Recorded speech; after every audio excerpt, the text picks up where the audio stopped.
হয়তো আগমনী হলুদ বসন্তে পড়বে আমার। কথাটা বলা শেষ হতেই আয়াত ঝাঁপিয়ে পড়ল তার প্রাণপ্রিয়র বুকে। অশ্রুধারা বর্ষণে পরিবেশটাকেও আরো বেশি ভারী করে ফেলেছে। একটি ভালোবাসার গল্পের শোভা পাচ্ছে হারিয়ে ফেলার ভয় ও বেদনা। এই শীতের মধ্যেও শুরু হলো বর্ষণ। হয়তো প্রকৃতিও আজ তাদের হৃদয়ে ব্যথায় ব্যথিত। প্রকৃতিও নিজের অশ্রুকে আটকে রাখতে পারেনি দুটি ভালোবাসার মানুষের না পাওয়া ভালোবাসাকে দেখে। তাই তো এই শীতের মধ্যেও পড়ছে বৃষ্টি। অশ্রুর মধ্য দিয়ে প্রকাশিত হচ্ছে ভালোবাসা। আর এই ভালোবাসার সাক্ষী হয়ে আছে প্রকৃতি, খোদা আল্লাহ তালা, আর দূরে বারান্দায় দাঁড়িয়ে থাকা এক মানব। নীরবে অশ্রু ফেলছে সে। আদ্রাব এবং আয়াত পরস্পরের ভালোবাসা বিনিময় করছে কান্নার মাধ্যমে। কিন্তু সেই মানব নুহাসের বুকে জমছে হাহাকার বেদনা। নুহাস কাঁদছে প্রচুর, দাঁড়িয়ে দাঁড়িয়ে প্রচুর কাঁদছে। আদ্রাব আয়াতের কষ্টের সাক্ষী সবাই হলেও নুহাসের কষ্টের সাক্ষী সে নিজে। প্রকৃতি এবং আল্লাহ তালা ছাড়া কেউ হবে না। কাছে নুহাস প্রিয় বন্ধুকে হারাবে বলে। কাছে নুহাস দুইটি ভালোবাসার মানুষের আর্তনাদে। কাছে নুহাস প্রিয় মানুষটি কখনো তার আপন হবে না তাই। অক্ষিতে অশ্রু সঞ্চার ঘটে রোজ, হিয়া বোঝে না প্রিয়, কোথায় পাই খোঁজ। নয়নে নয়নে বাধা সে প্রণয় বাঁধন, আনন্দ বদলে আজ হয়েছে রোদন। থাকতে পারছে না নুহাস আর, সরে আসলো সেই বারান্দা থেকে।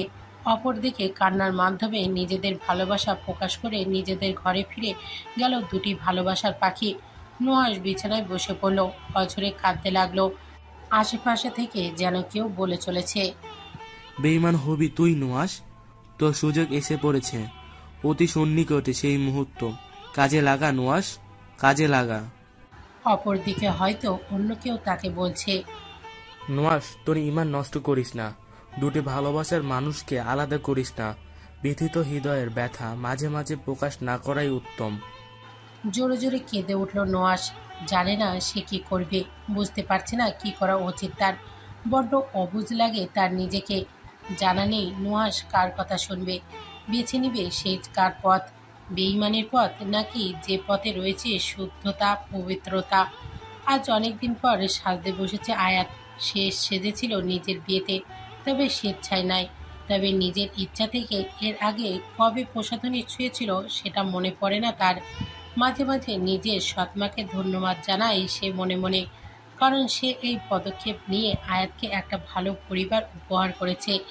আবার আয়াত নিজেকেও প্রশ্ন করে, আদ্রাব যখন থাকবে না তখন সে কি করে বাঁচবে। এই কয়েকদিনে যে সে আদ্রাপের আগের চেয়েও খুব বেশি ভালোবেসে ফেলেছে। আদ্রাপের প্রতি ভালোবাসা তার মনে জেগে গেছিল নীরবে। আদ্রাপের কাণ্ড কারখানায় মুগ্ধ হয়ে পড়েছিল সে। প্রথম প্রথম প্রেম তো এভাবেই জাগে।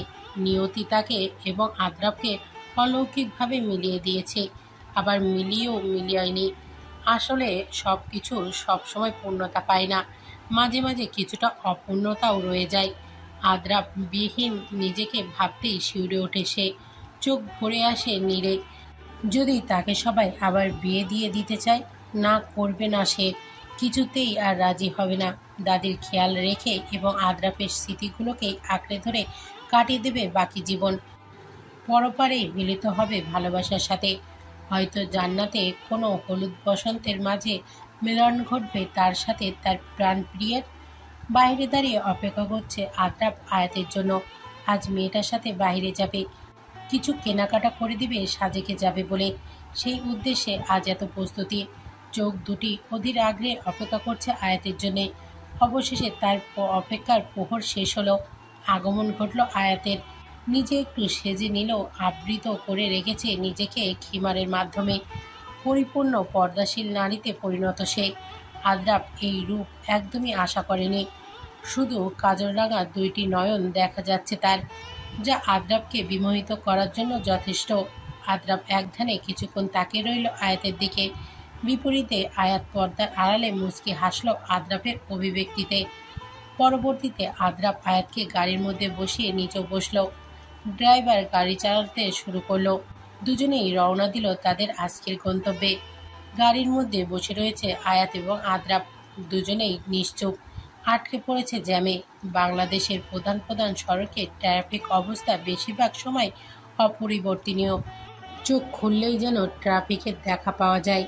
হঠাৎ করেই যেন আদ্রাফের মনে এক কবি প্রতিভা প্রকাশিত হলো। আচ্ছা, ভালোবাসলেই কি কবি প্রতিভা বেড়ে যায়? জানা নেই। আদ্রাফ বলতে শুরু করলো। পড়েছি প্রেমে আমি ওই গভীর দৃষ্টিতে, এমন মোহময়ী আর নেই। আয়াত অবাক হয়ে তাকালো আদ্রাফের দিকে, তার মুগ্ধ মোহনীয় দৃষ্টি নিয়ে। আদ্রাফ মৃদু হাসলো আয়াতের চাহনিতে। আদ্রাফ আবার বলতে লাগলো। সঞ্চারণে ভেবে এই প্রেম পেতে ঠিক হবে ব্যাকুল। স্বর্গের অপসরও মেনে যাবে হার। ও চোখের প্রেমিতে পড়বো বারংবার। থেমে গেল আদ্রাফ, গভীর দৃষ্টিতে তাকিয়ে রইল আয়াতের পানে। আয়াত বরাবরের মতোই মুগ্ধ হলো আদ্রাফের আবৃত্তিতে। আয়াত কিছু বলতে যাবে, তখনই আদ্রাফ আবার বলল। শোনো হে শোনো কামিনে, ও মায়াবী চোখের অধিকারিণী, চিরণীয় ডুবতেছে আমিও চোখে। স্তব্ধ আয়াত, পুনরায় নিশ্চুপ আদ্রাফ। গাড়িতে বিরাজমান পিনপতন নীরবতা। সাহস নিয়ে নীরবতা ভেঙে দিয়ে ড্রাইভার বললেন। সত্যিই স্যারের মতো দুঃসাহসী কেউ নাই। কার আর দুঃসাহস থাকবে যে তাকে বাধা দিবে? এটা বলে মুখে তালা লাগালেন যেন ড্রাইভার। আদ্রাফ বলল। দুঃসাহস আমার এই রোগ দেখিয়েছে, রুখে দিয়েছে আমায়। আয়াত বিনিময়ে কিছু বলল না, মুখ থেকে বের করলো না কোনো শব্দ। নীরবে মাথা এলিয়ে দিল আদ্রাফের কাঁধে। কিছু কেনাকাটা শেষে বাড়ি ফেরার বদলে আদ্রাফ আয়াতকে অন্য এক স্থানে নিয়ে এলো। আয়াত বারবার জিজ্ঞাসা করার পরও আদ্রাফ তাকে কোথায় নিয়ে যাচ্ছে সেটা বলেনি, তাই মুখ ফুলিয়ে বসে রয়েছে আয়াত। আদ্রাফের অভিব্যক্তিও তবে খুব সামান্য। গাড়ি থামলো একটা নিলিবিলি জায়গায়। গাড়ি থেকে নেমে গেল আদ্রাফ এবং আয়াত। আয়াত দেখতে পেল একটা খ্রিস্টান কবরস্থানের সামনে এসে তারা দাঁড়িয়েছে। বুক ধক করে উঠল আয়াতের। আদ্রাফ তখনও চোখ মুখ শক্ত করে দাঁড়িয়ে আছে। কেন কিছু না বলেই আয়াতের এক হাত ধরে সামনে এগিয়ে যেতে লাগলো আদ্রাফ। কবরস্থানের গেট পার করে ভেতরে ঢুকে গেল তারা। নীরব এক জায়গা সেখানে। পরিবেশটা কেমন যেন ছমছমে। শীতল হাওয়া বইছে সেখানে। শীতও সেখানে অন্যান্য স্থানের তুলনায় তীব্র যেন। কিছুটা ভয় লাগছে আয়াতের। এক হাত দিয়ে আদ্রাফের হাতে খামচি মেরে ধরে রইল সে ভয়ে, আর অপর হাত দিয়ে আদ্রাফের জ্যাকেট শক্ত করে ধরে রইল। আদ্রাফের কোনো রিয়াকশন নেই। সেভাবেই আরও সামনের দিকে এগিয়ে যেতে লাগলো তারা। অনেক মানুষ চিরনিদ্রায় শয়িত হয়ে আছে এখানে। শত শত কবরের পাশ দিয়ে হেঁটে যাচ্ছে তারা। সময়ের সাথে সাথে তারাও এগিয়ে যাচ্ছে। কাকের কাকার ডাক যেন সেই সাথে আরও বেড়ে যাচ্ছে। আয়াত দূর থেকে কবরস্থানের অপর পাশে দেখল নতুন কাউকে কবর দিচ্ছে তার স্বজনেরা। চোখ ফিরে নিল সে। তার এতই ভয় লাগছে যেন সে পারলে আদ্রাফের সাথে মিশে যায়, কিন্তু আদ্রাফ এখনো স্থির। এভাবেই হেঁটে হেঁটে একটা কবরের সামনে এসে দাঁড়ালো। আদ্রাফ টানা কিছুক্ষণ সেই কবরের দিকে চেয়ে রইল। আর আয়াত একবার কবরটা দেখে তো আর একবার আদ্রাফকে। কিছুক্ষণ পর আদ্রাফ আয়াতকে প্রশ্ন করল। জানো আয়াত, এটা কার খবর? আয়াত না বোধক উত্তর প্রকাশ করলো। আদ্রাফ বলল। এটা আমার আরেক বন্ধুর খবর, যাকে আমি হারিয়ে ফেলেছি। আয়াত কিছু বলল না, আর আদ্রাফের চোখ রক্তবর্ণ ধারণ করেছে। দেখেই বোঝা যাচ্ছে অন্তরটা তার জ্বলে পুড়ে ছাই হয়ে যাচ্ছে। তবে আয়াতের কাছে আদ্রাফকে সান্ত্বনা দেওয়ার জন্য কোনো ভাষা নেই। সে তো আদ্রাফের সম্পর্কে ভালো মতো জানেই না। আদ্রাফ নিজে থেকেই বলতে থাকলো। নোজ তো পড়তে বিদেশ চলে যায়। দেশে থেকে যায় আমি আর জিমের আর্থিক অবস্থা ভালো ছিল না, তাই আমি আর নুহাস ওকে নানাভাবে সাহায্য করতাম সব কিছুতে প্রথম থাকার। কিন্তু ভার্সিটির টপে সবসময়কার স্থানটা ছিল আর তার পরের স্থান ছিল ফরহাদের। খুব ভালো বন্ধুত্ব ছিল আমাদের মধ্যে, কিন্তু কখনোই বুঝতে পারিনি ও আমার বন্ধু নয়, এক বিষধর সাপ ছিল। জিমের টপর হওয়ার স্বপ্নপূরণ হয়নি বলে ও আমার উপর প্রতিশোধ নেয়। আয়াত আয়াত আদ্রাফের দিকে তাকিয়ে বলে। কি করছিলেন তিনি? আদ্রাফ বলে। আমার জীবনে অন্ধকার নাম। একদিন আমার ডেকে পাঠায় ফরহাদ নিজের বাড়িতে। আমি ওর ডাকে ওর বাড়িতে যাই। প্রচুর মারামারি হয়, কিন্তু ওর প্রতিশোধের শক্তি এতটাই বেশি ছিল যে আমি পরাজিত হই মারামারি। একসময় নিজের সব শক্তি হারিয়ে পড়ে থাকি মেঝেতে, আর জিম আমার শোষণ পুশ করে সেই সময়। জানো সেটা কিসের? আয়াত প্রশ্ন করলো। কিসের? আদ্রাফ দীর্ঘশ্বাস ফেলে বলল। ওইটা ছিল HIV ভাইরাস। তারপর চিৎকার করে বলতে থাকে আদ্রাফ। আমার জীবনটাকে শেষ করে দিয়েছে এই শয়তান। বন্ধু নামের কলঙ্ক ছিল। আজ আমি এইডস আক্রান্ত ওর জন্য। প্রিয়জনদের হারাবো আমি ওর জন্য। আমার জীবনটাকে অভিশাপে পরিণত করেছে জিম। অশ্রু ঝরছে আদ্রাফের চোখ জোড়া থেকে। আয়াত স্থির দৃষ্টিতে তাকিয়ে রয়েছে সেই কবরের দিকে। মানুষ এতটাও খারাপ হতে পারে? নিজের সৎ মায়ের প্রতি মনে কখনো এত ঘৃণা জন্ম নেয়নি যতটা ঘৃণা হচ্ছে এই মৃত মানুষটার প্রতি। ক্রোধ কতই না ভয়ঙ্কর হতে পারে যে বন্ধুত্ব শত্রুতে পরিণত হয়। শীতল হাওয়া বইছে চারিদিকে। নিস্তব্ধ পরিবেশে দুইটা প্রাণ এখনো দাঁড়িয়ে আছে সেই বিশ্বাসঘাতকের কবরের সামনে। পুরো গাড়িতে আদ্রাফ এবং আয়াতের মধ্যে কোনো কথা হয়নি। আয়াতের বিশ্বাস ছিল আদ্রাফ কোনো অনৈতিক কাজে জড়িত ছিল না, তবে আদ্রাফের বর্তমানের অবস্থানের জন্য দায়ী ওই মারাত্মক ঘটনা শুনে স্তব্ধ হয়ে গিয়েছে সে আগেই। আদ্রাফ প্রতিদিন মরছে আগাম মৃত্যুর হাকে। হয়তো ওর কষ্ট কেউ বুঝতে পারবে না, আসলে এটা অসম্ভব। ব্যস্ত রাস্তার নিশ্চুপ দুই মানব পাশাপাশি বসে রয়েছে ও ফিরছে নিজেদের বাসস্থানে। এডস আক্রান্ত ব্যক্তি মানেই সে অনৈতিক কাজে জড়িত, ওর সেটা কিন্তু নয়। মাঝে মাঝে প্রতিশোধ এতই ভয়ানক রূপ নেয় যে এটি মানুষের জীবন বিপন্ন করে তোলে। খেয়ে দিয়ে যার যার ঘরে চলে গিয়েছে সবাই। অনেকেই ইতিমধ্যে ঘুমিয়েও পড়েছে। তবুও একই বাড়িতে থেকে ঘুম নেই তিনজোড়া নয়নে। বিছানায় শুয়ে শুয়ে মৃত্যুর প্রহর গুনছে আদ্রাপ। জানে না সে আর কতদিন বাঁচবে। এডস রোগ হয়েছে 1 বছর ছাড়িয়ে গেল। মেডিসিন নিতে নিতে জিহ্বা বিষে পরিণত হয়ে গিয়েছে। মাঝে মাঝে ইচ্ছা হয় তার খুব জলদি মরে যেতে, আর নিজের ভালোবাসা এবং প্রিয়জনদের টানে থমকে যায় সে। আয়াতকে ছাড়া সে বাঁচতে পারবে না, এই কথাটা চিন্তা করলেই নিজেকে বিদ্রূপ করতে থাকে আদ্রাপ। ও তো মরেই যাবে, আবার আয়াতকে ছাড়া বাঁচবে না মানেটা কি? হাস্যকর লাগে নিজেকে। কেন সে টপার হয়েছিল? এত ভালো রেজাল্ট তাকে কি এনে দিয়েছে? মৃত্যু। মৃত্যুর সম্মুখীন দাঁড়িয়ে রয়েছে সে। প্রতিহিংসা জিনিস এমনই। আয়াত চোখ বন্ধ করে ঘুমানোর চেষ্টা করছে, কিন্তু পারছে না। চোখ বন্ধ করলেই সেই কবরটা তার চোখের সামনে ভেসে উঠছে। আচ্ছা, জিম কি করে মারা গেল? জানা হয়নি তার। এত কিছু যেহেতু আদ্রাপ নিজে থেকেই তাকে বলেছে, তাহলে হয়তো জিমের মৃত্যু কিভাবে হলো তাও বলবে। যথা চিন্তা তথা কাজ। উঠে গেল আয়াত শোয়া থেকে। ফোনটা হাতে নিয়ে আদ্রাপকে কল দিল। রিসিভ করলো আদ্রাপ। অপর পাশ থেকে ভেসে এলো এক উদ্গ্রীব কণ্ঠস্বর। আদ্রাপ বলল, কোনো সমস্যা হয়েছে কি আয়াত? আমি কল দিয়েছো যে? আয়াত বিনিময়ে বলল, আপনি কষ্ট করে কি একটু বাগানে আসবেন? আদ্রাপ প্রশ্ন করলো। কেন? আয়াত বলল। প্লিজ আসুন। কল কেটে দিল আয়াত। আদ্রাপ কিছুক্ষণ ফোনের দিকে তাকিয়ে চিন্তা করলো আয়াতের এভাবে ডাকার কারণ। খুঁজে পেল না উত্তর। চলে গেল সে বাগানে। আদ্রাপ বাগানে গিয়ে দেখলো সেখানে দোল্লায় বসে রয়েছে আয়াত। চোখে মুখে স্পষ্ট বোঝা যাচ্ছে সে অপেক্ষা করছে কারোর জন্য। আদ্রাপকে দেখে সে এক মুঠো হাসি তাকে উপহার দিল। ইশারা করে আদ্রাপকে তার পাশে বসতে বলল। চুপটি করে আদ্রাপ তার পাশে বসলো।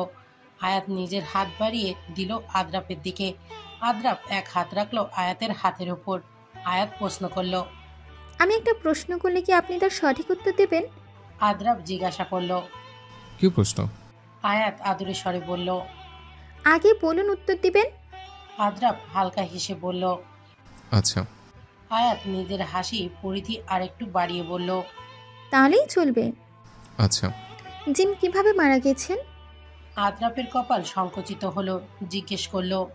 তুমি জেনে কি করবে? আয়াতের দায়সারা উত্তর। আমি জানতে চাই। আদ্রাপ প্রশ্ন করলো। কেন? আমার অধিকার আছে। তুমি সবসময় এটা বলো। আয়াত চোখ রাঙিয়ে বলল। আমি জানতে চেয়েছি। আদ্রাপ মৃদু হাসলো আয়াতের কাণ্ডে, তারপর বলল। তবে শোনো, আমার দেহে জিম এইচআইভি ভাইরাস ঢোকানোর পর কতক্ষণ আমি নিস্তেজ হয়ে পড়ে থাকি ওর বাড়িতে। আমি একে ফেলে রেখে জিম বেরিয়ে যায় বাসা থেকে। হয়তো জেদের বসে কাজটা করে ভয় পেয়েছিল। পালিয়ে যায় সে নিজের বাড়ি থেকে। রাস্তা দিয়ে হাঁটছিল, তখন কার অ্যাক্সিডেন্ট করে। জিমকে হাসপাতালে ভর্তি করানো হয়, এবং আমি যতটুকু জানি সে কয়েকদিন লাইফ সাপোর্টে ছিল। অবস্থার অবনতি হতে থাকে জিমের। ও আচ্ছা, তুমি ঘুমোতে যাও, অনেক রাত হয়েছে। কাল আমার কাজ আছে, আমি ঘুমোতে গেলাম।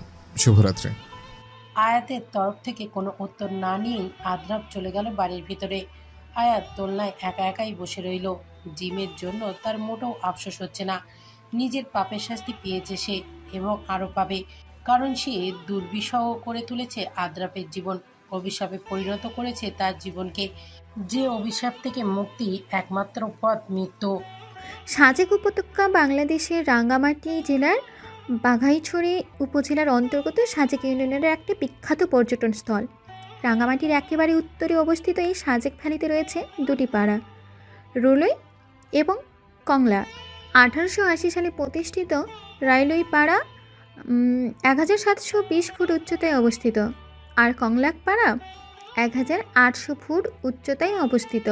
সাজেক ভ্যালি রাঙামাটির ছাদ নামেও পরিচিত। এতক্ষণ ধরে সাজেক ভ্যালির সম্পর্কে একটা বই থেকে জোরে জোরে রিডিং পড়ছিল আয়াত। আদ্রাপ বিরক্তি নিয়ে তার দিকে তাকিয়ে রয়েছে। পড়াটুকু শেষ হতেই আয়াত আদ্রাপের দিকে তাকিয়ে মিষ্টি একটা হাসি দেয়। আদ্রাপ আয়াতকে ভেঙানোর বিপরীতে আরেকটু হাসি উপহার দেয়। বিশ্রী এমন মুখে ভঙ্গিমা দেখে আয়াত মুখ কুঁচকে আদ্রাপকে বলে, এত সুন্দর করে একটা হাসি দিলাম, আর আপনি এটা কি করলেন? আদ্রাপ নিজের গায়ে থাকা টি শার্টটি টান টান করে নিয়ে বলল, আমিও তোমার হাসির বিনিময়ে একটা হাসি দিলাম। মুখ ফুলিয়ে মাথা আদ্রাপের মুখের বিপরীত দিকে ঘুরিয়ে নিল সে। আদ্রাপও কিছু বলল না, আপন মনে ফোন চালাতে লাগলো। কোনো জায়গায় ভ্রমণকালে আদ্রাপের গান শুনতে খুব ভালো লাগে, তাই তার ভালো লাগাটাকেই কাজে লাগিয়ে যাত্রাপথ করতে লাগলো সে। অপরদিকে আয়াত খুব বোরিং ফিল করছিল। কতক্ষণ বিরক্তি নিয়ে সে আদ্রাপের দিকে তাকাচ্ছে, তো কতক্ষণ জানালার পাশে মাথা হেলিয়ে বাহিরের দৃশ্য উপভোগ করছে। কিছু সময় পর হতেই আয়াত ঘুমিয়ে পড়ে। ঘুমের ঘোরে বারবার আয়াতের মাথা নিচের দিকে পড়ে যাচ্ছিল। আদ্রাপ হালকা হেসে আয়াতের মাথা আয়ত্ত করে নিজের কাঁধে সন্দর্পণে এলিয়ে নেয়। এভাবে গাড়ি করে তারা চলতে থাকলো নিজের গন্তব্যে। সাজেক যাত্রার পথে আঁকাবাঁকা উঁচু নিচু পাহাড়ি রাস্তার সাথে চারিদিকের সীমাহীন সবুজের সমারোহ মাখা প্রকৃতির সৌন্দর্য ইতিমধ্যে মন কেড়ে নেয় সদা সর্বদা। রিসর্টের প্রায় কাছাকাছি চলে আসায় আদ্রাপ আয়াতকে আস্তে করে ডাক দিতেই আয়াত জেগে যায়। তার চারিপাশে দৃশ্য চোখ বুলিয়ে ভালো লাগার কিছু অনুভূতি জাগ্রত করতে লাগে। তবে এসবের থেকেও আদ্রাপের কাছে আয়াতের হাস্যোজ্জ্বল মুখটাই সর্বসুন্দর মনে হচ্ছে। তাই তো আদ্রাপ বাহিরের সৌন্দর্যে সময় নষ্ট না করে প্রিয়তমার হাসিতে চোখ দুটো আবদ্ধ করতে ব্যস্ত। আদ্রাপ এবং আয়াত পৌঁছে গেল সাজেকে রুন্ময় রিসর্টে। আদ্রাপ রিসর্টের ম্যানেজারের সাথে কুশল বিনিময় করলো। রিসর্ট আগে থেকেই বুক করে নিয়েছিল আদ্রাপ, তাই তাদের বেশি সমস্যা হলো না। আদ্রাপ 2টি রুম নিয়েছে তাদের জন্য।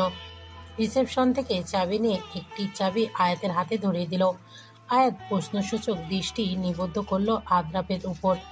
আদ্রাপ আয়াতের মনের কথা বুঝতে পেরে বলল, তুমি আর আমি আলাদা রুমেই থাকবো, যেভাবে বাড়িতে থাকতাম আমরা। আয়াত আদ্রাপের কথা শুনে হতাশ হয়ে তাকালো হাতের গচ্ছিত চাবির উপর। বিড়বিড় করে বলতে লাগলো, বিয়ে করেছি, হানিমুনে এসেছি, তাও আবার আমরা স্বামী স্ত্রী আলাদা থাকবো? বাহ, কি সুন্দর জীবন! আয়াত, এত সুন্দরভাবে জীবন পার করার জন্য তুই এখনো নোবেল পাসনি? ছি ছি ছি!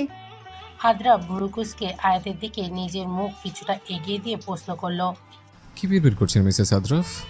আয়াত ভ্যাবলার মতো হেসে বলল, না, কিছু না তো, কিছু না।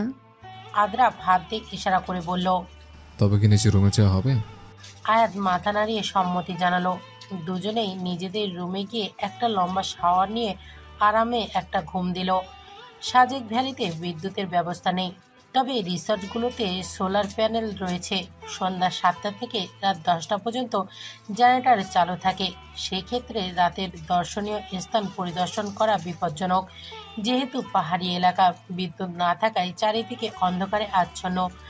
আয়াত একা একা রুমে গুটিয়ে বসে আছে। ভেবেছিল সাজেক আসার পর কতই না মজা করবে, কিন্তু তার মজার মাথায় ঠাটা পড়েছে। আদ্রাপ এতই ক্লান্ত যে আজ তাকে ঘুরতেই নিল না। সে এখন নিজের ফোনে বসে বসে ক্যান্ডি ক্রাশ গেম খেলছে। 107 লেভেল গেমের পর সে আর এগোতে পারেনি, তাই বিরক্তিতে খেলা ছেড়ে দিয়েছে। আজ আবার সেই খেলাতেই নিমগ্ন সে। শীতের পরিবেশে সাজেক ভ্যালির রূপ থাকে অনন্য। জায়গাটি এক এক ঋতুতে এক এক রূপ ধারণ করে। কুয়াশা জমে রয়েছে, ঠান্ডায় মাঝে মাঝে শিউরে উঠছে সে। কিছু সময় পর দরজা থেকে খটখট আওয়াজ শোনা গেল। ভয় পেয়ে গেল আয়াত।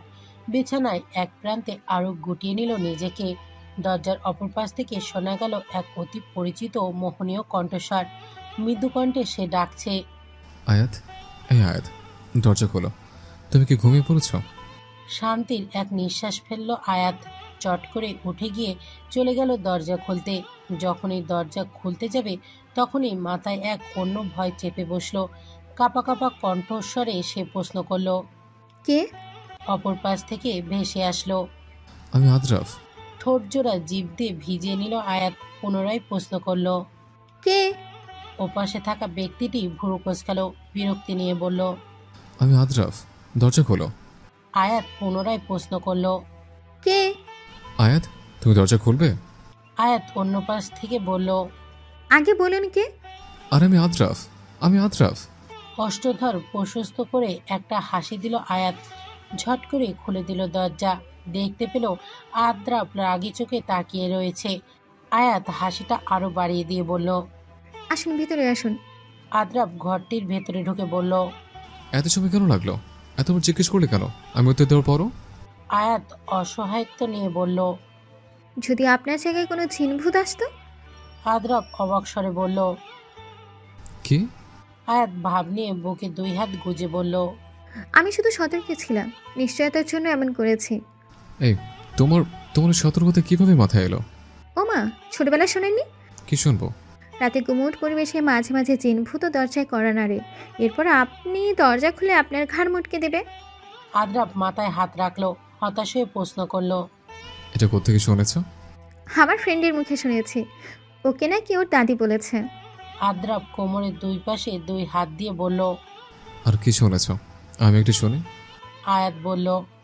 রাতে জিনভূত এসে দরজায় করা নাড়তেই পারে, তাই আমাদের উচিত কে কে কে এসেছে 3 বার জিজ্ঞেস করে দরজা খোলা। যদি মানুষ হয় তবে তো সে উত্তর দেবে, আর জিনভূত হলে একবারও উত্তর দেবে না, বরং আপনার 3য় প্রশ্নের সময় বিরক্ত হয়ে চলে যাবে। আদ্রাফ হেসে দিল আয়াতের কথা শুনে, তারপর হাসতে হাসতেই বলল। আর সে ভূত যদি ধৈর্যশীল হয়? আয়াত আদ্রাফের কথা না বুঝতে পেরে জিজ্ঞাসা করলো। মানে? আদ্রাফ আয়াতের দিকে একটু এগিয়ে গিয়ে জিজ্ঞেস করলো। জিন ভূত যদি মিথ্যে উত্তর দেয় 3 বারই সবর সহকারে, যদি বিরক্ত না হয়ে চলে না যায়, এখানে থাকে ঠায় দাঁড়িয়ে, তখন কি করবে? আদ্রাফের কথা শুনে আয়াত মহা চিন্তায় পড়ে গেল। এটা তো সে ভেবে দেখেনি। আদ্রাফের হাসির মাত্রা আরো বেড়ে গেল।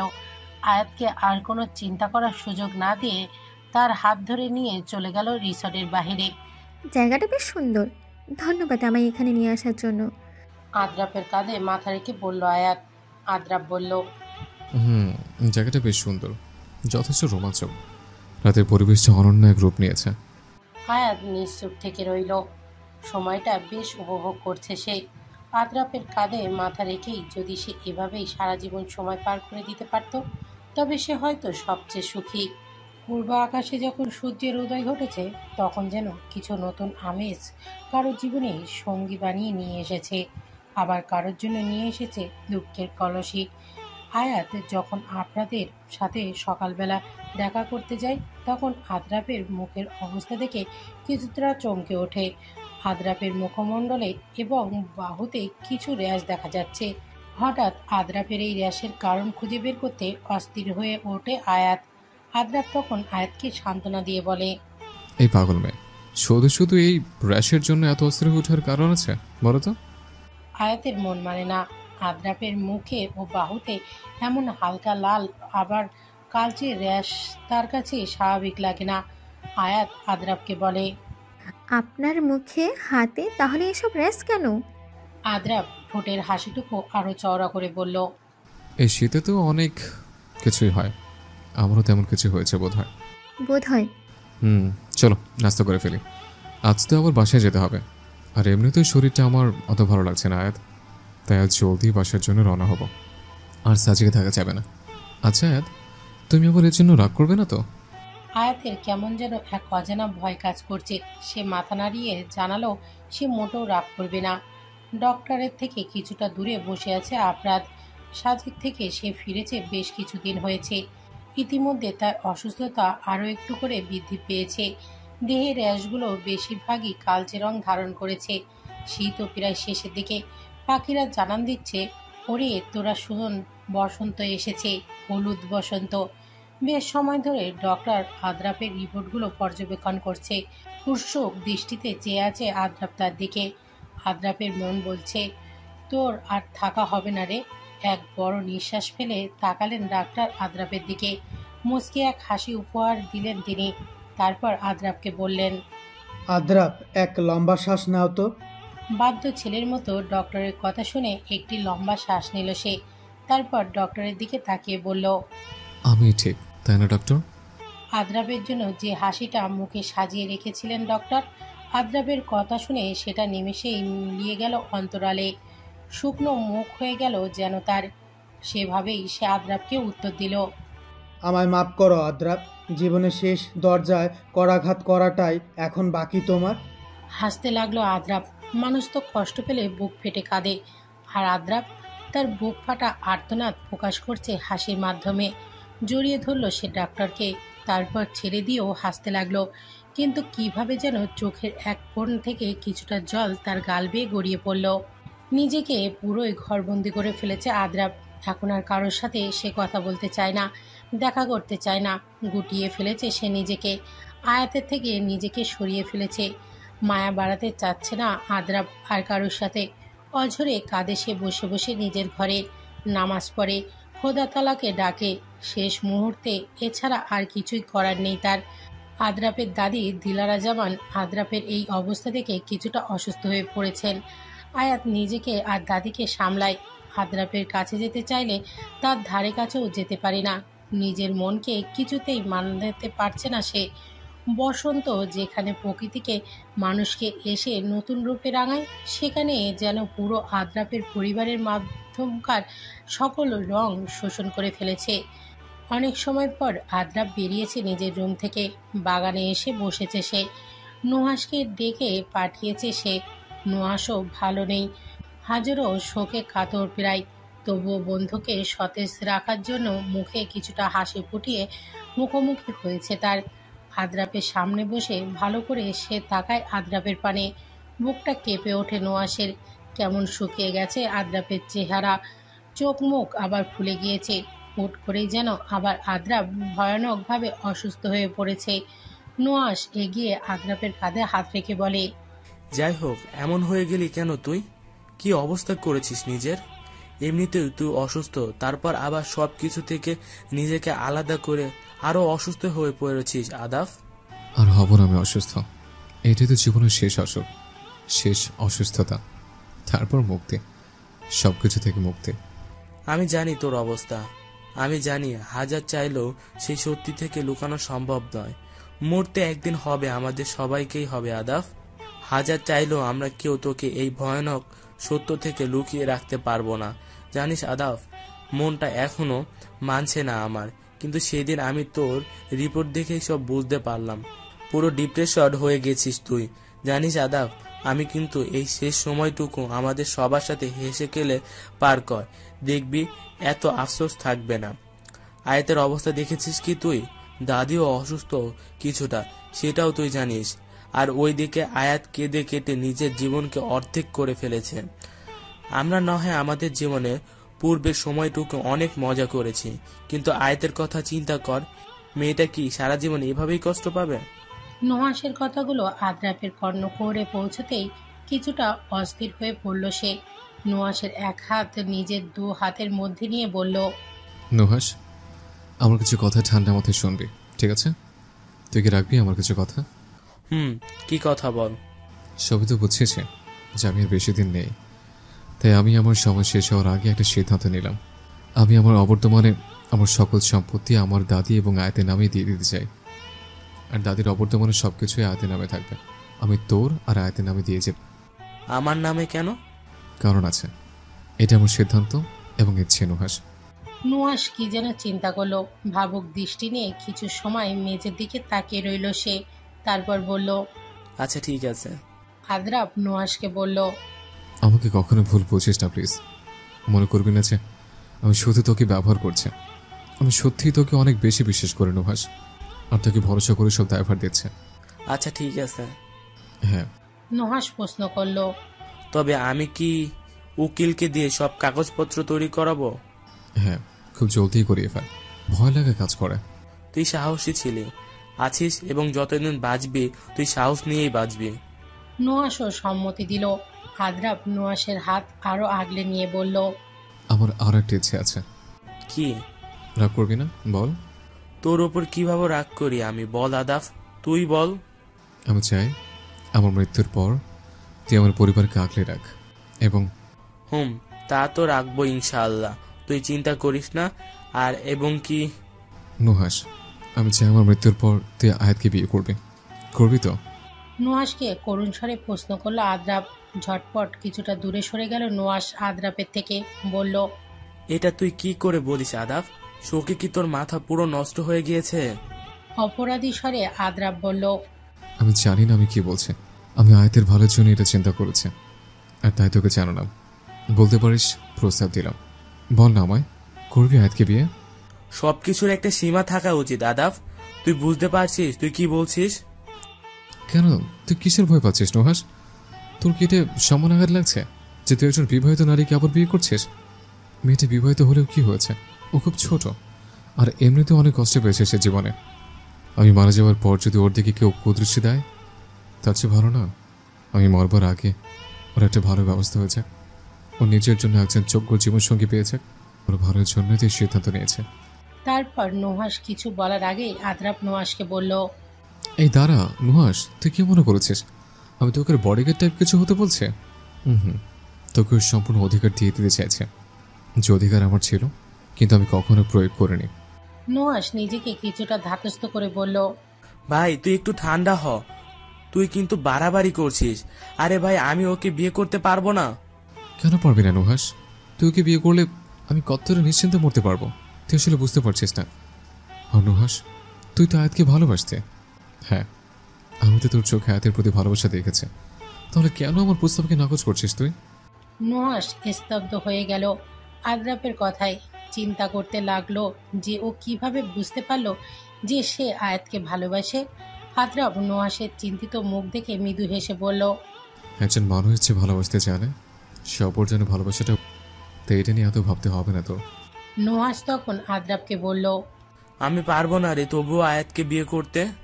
আদ্রাব নোয়াশের উত্তর শুনে নিজের চোখটা বন্ধ করে নিল। তারপরে চোখ আবার খুলে হুট করে নোয়াশের কলার চেপে জিজ্ঞাসা করলো, এই তুই কি আবার ওকে সেকেন্ড হ্যান্ড কিছু মনে করছিস না তো? সাধারণত এটাই তো ওর অসম্মতির কারণ হতে পারে। তুই সব নিশ্চিন্তা কিভাবে করতে পারিস নুহাস? ওর প্রতি তো তোর কোনো ভয় থাকবার কথা না। আয়াতের দ্বারা তো তোর কোনো ক্ষতি হওয়ার সম্ভাবনা আমি দেখছি না। নোয়াশ আদ্রাবের হাত থেকে নিজেকে ছাড়িয়ে নিয়ে বলল, নিজের চিন্তা নিজের কাছে রাখ। আমি আয়াতকে ভালোবাসলেও তাকে নিজের বন্ধুর স্ত্রী হিসেবে বেশি শ্রদ্ধা করেছে। আর যাই হোক আমি আয়াতকে বিয়ে করতে পারবো না। আর মনে রাখিস আয়াতও তোর এইসবে রাজি হবে না। আমি তোর অন্যান্য কাজের ব্যবস্থা করছি, এসব উটকো চিন্তা মাথা থেকে বের কর। নুহাস বাগান থেকে প্রস্থান করলো। আদ্রাব চিন্তায় পড়ে গেল। ওর মাথায় একটুও কাজ করছে না। বাগানে হাঁটু মেরে বসে কাঁদতে লাগলো আদ্রাব। হৃদয় ভেঙে যেন চুরমার হয়ে যাচ্ছে তার। একদিকে মৃত্যুর ভয়, আরেকদিকে প্রিয় মানুষের হারানোর যাতনা। তার মৃত্যুর পরই বা আয়াতের কি হবে সেটা নিয়ে চিন্তা ভাবনা। ভেবে পায় না আদ্রাব যে সে কি বলেছে, কি করছে এবং আসলেই তার কি করা উচিত। কারো নরম হাতের স্পর্শ পেয়ে আদ্রাবের বুঝতে বাকি রইল না সে কে। তবে মনে ভয় লাগলো, এতক্ষণ তার আর নুহাসের মধ্যকার কথোপকথন কি সে শুনতে পেয়েছে? সেগুলো শোনার পর অভিব্যক্তি কি আয়াতের? কিছু প্রশ্ন করলে কি উত্তর দিবে সে? পারবে না, তাই পিছনে ফিরে তাকালো না আদ্রাব। অগত্যা আয়াত আদ্রাবের সামনে এসে নিজেও হাঁটু মুড়ে বসে পড়ল। আদ্রাবের চোখে ও কপালে অশ্রুকণার আভাস পেয়ে নিজের ডান হাত দিয়ে মুছিয়ে দিল সেগুলো। আদ্রাব চোখ বন্ধ করে রেখেছে। সে কিছুতেই আয়াতের সম্মুখীন হতে পারবে না। আয়াত নিজের চোখের পানি হাত দিয়ে মুছে অষ্টধায় মৃদু হাসি ফুটিয়ে বলল, কি হলো? চোখ বন্ধ করে এইভাবে বসে রয়েছেন কেন? আমায় দেখতে ইচ্ছে করে না বুঝি আপনার? নয়ন যুগল তবুও খুলল না আদ্রাব। কাপা কণ্ঠস্বরে বলল, এখান থেকে যাও আয়াত। আয়াত দীর্ঘশ্বাস ফেলে বলল, ঠিক আছে, তবে মনে রাখবেন আমি মরে গেলেও আপনার অমন বাচ্চামোর সিদ্ধান্ত রাজি হব না। শুধু নুহাস ভাইয়া নয়, আপনি বিহীন কোনো পুরুষ আমার জীবনে নেই, এবং আমি ইনশাল্লাহ আসতেও দিব না। ইনশাল্লাহ আমি ইহকালেও আপনার এবং পরকালেও। কথাটা শেষ হতেই আয়াত আদ্রাফের মুখে একটু কাছে চলে গেল। নিজের অর্ধর দিয়ে আদ্রাফের অদর্পণে হালকা ছুঁয়েই বাগান থেকে প্রস্থান করলো আয়াত। চোখ খুলে তবদা মেরে বসে রইল আদ্রাফ। আয়াতের কাণ্ডে আদ্রাফ যেন নির্বিকার এবং শক্তিহীন। মুচকি হাসল আদ্রাফ। আমরণ এই মিষ্টি মুহূর্তকে আগলে রাখা নিজের হৃদয়ে সিদ্ধান্ত নিল। আদ্রাফের এই রোগের কোনোই চিকিৎসা কি আর নেই? ডক্টরকে জিজ্ঞাসা করলো আয়াত। ডক্টর নিশ্চুপ। আসলে মাঝে মাঝে সময় এতটাই কঠিন হয়ে যায় যে কাউকে একটু ভরসার হাতও বাড়িয়ে দেওয়া যায় না। ডক্টরও ঠিক একই অবস্থা। আয়াত আবার বলল, ডক্টর, আমারও স্বপ্ন ছিল ডক্টর হওয়ার। চিকিৎসা বিজ্ঞানের অনেক বিষয়ের উপর ধারণা রাখতাম আমি। এডসের প্রতিষেধকও তো বের হওয়ার কথা ছিল, সেটা তৈরির প্রচেষ্টা চলছিল, তাই না? ডক্টর নিজের ডান হাতে থাকা কলমটি টেবিলে রেখে বলল, মিসেস আদ্রাফ, আপনি কি আপনার হাজব্যান্ডের মেডিকেল রিপোর্টটি দেখেছেন? তার শারীরিক অবস্থা দেখে বুঝতে পারছেন যে তার কাছে আর কতটুকু সময় আছে? আমি দেখেছি, তবে কি শেষ একটা চেষ্টা করা চায় না? আদ্রাফের কি অবস্থা? আদ্রাফের খুব জ্বর। আমাদের কাউকে তো নিজের ধারে কাছে ঘেঁষতে দেয় না। দুজন নার্স রেখে নিয়েছে, তাই আপনার কথা মতো নিজের জন্যই, না হলে তো সেটাও করতো না। Mentally depressed আদ্রাফ। ডক্টর প্রশ্ন করলেন। দেহের কোন কোন অংশে ব্যথা হয় এখন? আয়াত উত্তরে বলল, সে তো আমাদের কিছুই জানায় না, তবে আমি নার্সের থেকে জানতে পেরেছি তার ঘাড়ে এবং বগলে একটু বেশি ব্যথা অনুভব হয়। এইডসের লাস্ট স্টেজে এমনই হবে। আয়াত আগ্রহ নিয়ে বলল, ডক্টর, আমি সামাজিক যোগাযোগ মাধ্যমে দেখেছিলাম এডসের ভ্যাকসিন আবিষ্কৃত হয়েছে এবং এর ট্রায়ালও সফল হয়েছে। জি, আপনার কথা সত্য। তবে কি আমরা সেই ভ্যাকসিন বা প্রতিষেধক আনতে পারি না? যত টাকা লাগুক, আদ্রাফকে বাঁচানোর কি শেষ চেষ্টা করতে পারি না আমরা? ডক্টর গম্ভীর দৃষ্টি দিয়ে আয়াতের দিকে তাকিয়ে রইলেন। আয়াত উৎসুক দৃষ্টিতে তাকিয়ে আবার প্রশ্ন করল, ডক্টর, সেই সফল প্রতিষেধক দিয়ে কি আর একটা চেষ্টা করা চায় না?